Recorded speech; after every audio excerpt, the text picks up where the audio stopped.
Hey, good morning manifestation family. Today I've got something very solid for you. I'm going to give you like a 5-step mantra to basically, this is going to be how you can live on these principles and manifest the things that you want into your life. I'm going to create this video in a very short, concise way. In fact, I've got everything written out. So I'm also going to be showing this page from time to time so that you can better understand some of the things I'm talking about.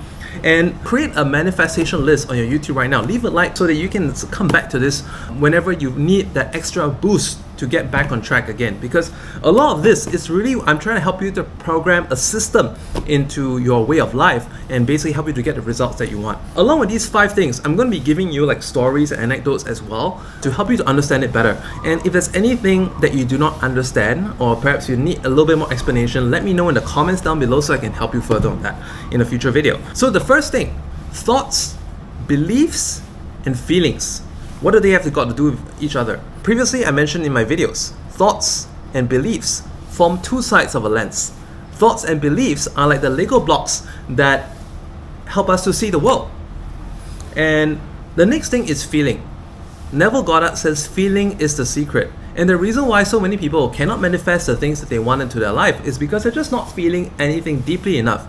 And why feeling is so important is because when we think, when we believe, and obviously I talked about replacing beliefs, replacing thoughts and making it more empowering in the process, but we still have to pump in feeling into this, because if thought and belief is our lens, and if this lens requires energy to operate, then feeling is the energy to make this operate well. Let me give you a simple story. A few weeks ago, my daughter's cat, Stinky, went missing.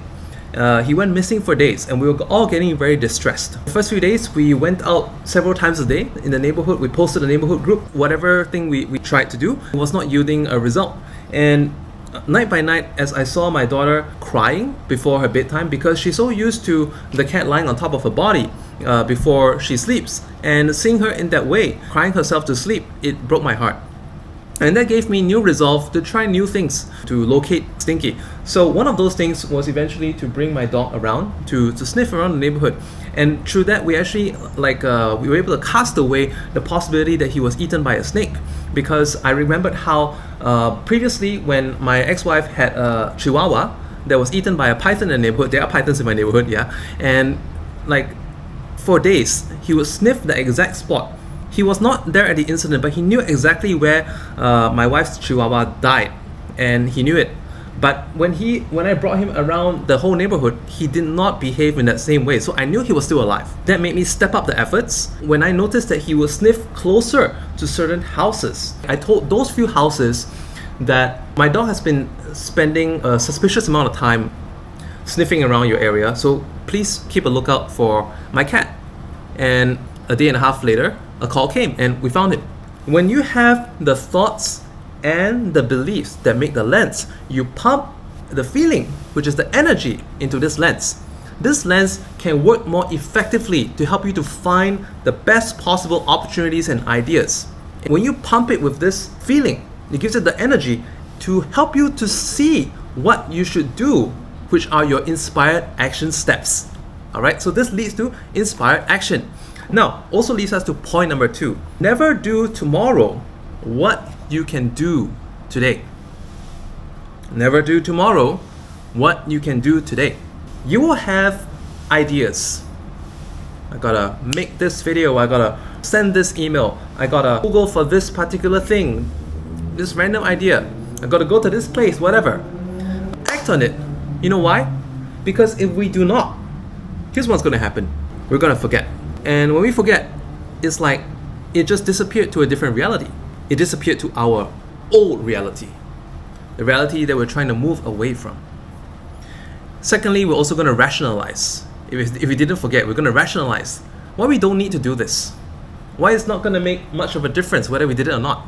To rationalize is based on habits that happen over time, old beliefs, and also external beliefs of people around us, the people that we're trying to break out of, the people that we're trying to break out and ahead of to get what we want in our life. And the longer that we dwell on a really good idea, the less importance that it has, because everything else shows us that, well, everything is still moving, your life is still happening. So I think it's fine that we don't do it. At the same time, it also lowers your frequency. Your frequency goes down.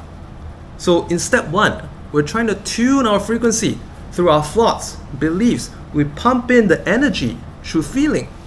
We raise our frequency through all the inspired actions, thoughts that we replace, beliefs that we replace. Our frequency went up. But if we do not do these things, our frequency goes back down. So never do tomorrow what you can do today. And let me give you an example.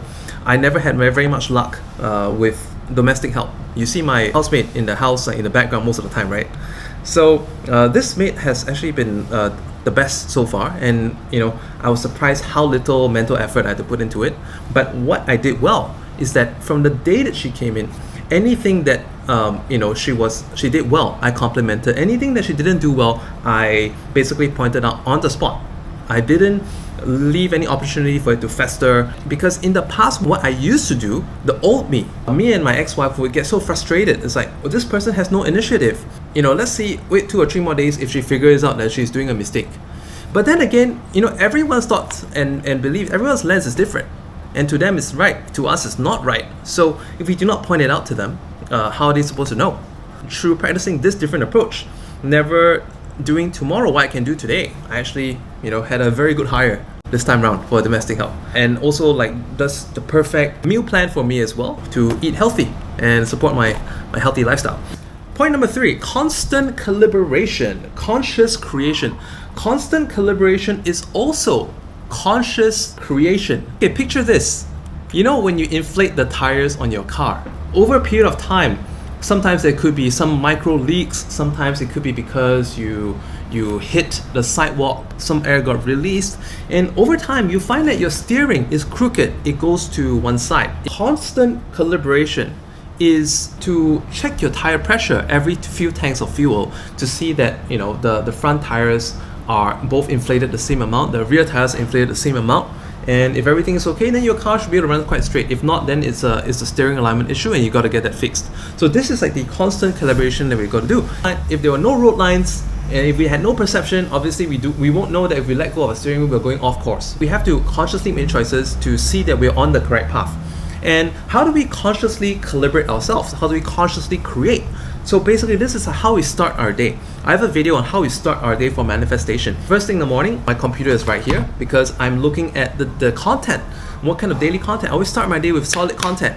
And when I look at some good content, that's where the algorithm helps out as well, because the algorithm is going to recommend me similar content or content that I like. So more content about law of attraction, more content about manifestation, and over a period of time, I came to know of different philosophers, different coaches online, different personalities, different influencers. Through that process, I just started with a few coaches that I knew on Mind Valley, such as Bert Goldman, Vishen Lakhiani, Regan Hillier. And later on, I also came to know about Neville Goddard, his mystic Abdullah, Dolores Cannon, Louise Hay, and so on and so forth. This leads to many things, but you have to be on the right course. So ensure that you're on the right course. Now, not just the daily content, the inputs are important for the calibration. The other thing that is very important is the daily reflection. The daily reflection can be in the form of affirmation. The daily reflection is affirmation. It's kind of like a school teacher. When you teach a student, I, for example, give a lecture on this topic, and then at the end of it, I ask the student in review, have you understood this? Let's have these review questions to see that you understand. And the student answers these review questions, because when you check and review and let them reflect before they answer, this makes permanent. But it's not going to always be that way. It's just like the tires. It's not always going to be fully inflated at the right amount. Over a period of time, like I said, you can hit bumps or whatever, and air gets let out, and it's not equal anymore. So you got to constantly align it. Your car needs to be constantly serviced, and we are in the same way, because we may lose track, and we need to get back on track and ensure that we're working in the right ways possible. What's interesting when I talk about tires? In 2 weeks, I went to the tire shop twice to mend a hole from a nail that I got in my kid's school. Twice it happened. And on the second time, what's funny is that I met the boss in the shop. He's not always there. He's the kind of person that's a little bit of a busybody. He wants to see what other people are up to. And then he's like, oh, you're into jumping? It's like, yeah. So, oh, as a matter of fact, I'm a ex-basketballer, like for the national team. And I was like, oh, really? You're about my height, so could you slam dunk? I said, yes. It's like, he said, yeah, even now I can. So I said, okay, that's perfect. Then, you know, he likes to share. So he shared with me some of the best exercises that worked out for him that contributed to massive jump height improvement. And I realized that I was neglecting one muscle group, which is the glutes. I wasn't engaging them properly enough. But as a result of the exercises that he pointed out to me, I finally could. So that is a real blessing in the synchronicity. All right, point number 4. How do you show up for your day? I want to give you this analogy. Although we are one person, we are like 4 in 1. Or rather, we have to do 4 roles. We are the director, the producer, the script writer, and also the actor. We have all 4 of them. Think of it as movie production. What are the responsibilities of each of these characters? The director is responsible for how this drama is going to unfold. And how are you going to portray through what actions in this drama? The producer is responsible for finding the right conditions, where to get this shot. Are you, the actor, getting enough sleep? Does the actor need some help with anything? There's a part of you that is responsible for your well-being, for making responsible choices in consideration of all this that you're trying to achieve. Are you going to the right places in your life? The scriptwriter in you chooses carefully the correct words that you need to say, the correct language, the way it's spoken. How do the words correctly convey this vision of yourself that you want to bring forth to the world starting from now? And maybe the scriptwriter also wants to portray a growth of your character towards this ideal person as well. And finally, the actor in you has to bring everything out there to the world. Are you projecting the energy? Are you able to bring what's inside you to match up to the environment, to the life situations? And this is very, very key, because when we strive for all these type C goals, I talked about type C goals in my previous video, in terms of wealth, maybe you're not there yet. In terms of status, maybe you're not there yet. In terms of, various attributes, you may not be there yet. But can we be the person that this situation requires? Yes, we can. Why not? If your internal language aligns and your external actions reflect, who's to say that you're not it? How is it that even before I'm a multimillionaire, I'm able to connect with top people, officials, multimillionaires, people with 8 or 9 figures in their bank accounts?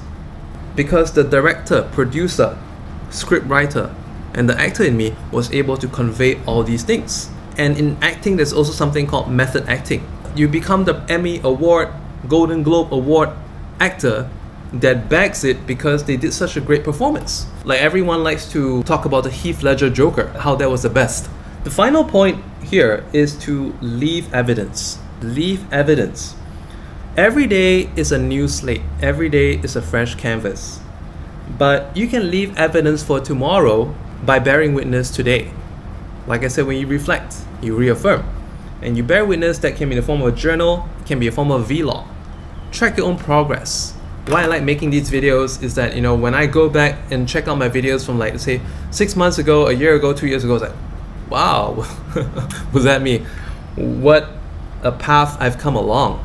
And that's inspiring. When I need inspiration, I just flip through, I look at my thoughts, I look at my previous goals, etc. And I see that, wow, how I've actually successfully manifested so many things into my life. And that's actually very, very inspiring. So I highly encourage you to do this too. Leave evidence for tomorrow's you, next month's you, a year's you. Let that be the best chronicle. You're gonna find that, oh, I led such a great story. Wouldn't it be great to make a movie of my life? Thank you everyone for joining me on this video. I hope I've been able to give you great value. Thank you for sticking to me up to this point. Also go to the link in the video description, inspire@random.com. Leave your email address over there and you'll be the first one to know when I have a new video coming up.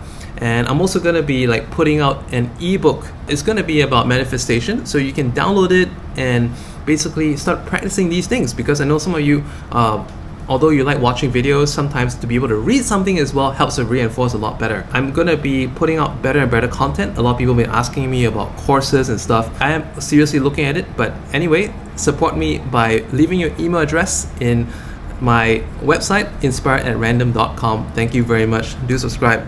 Leave a like, hit the bell notifications button. Thank you.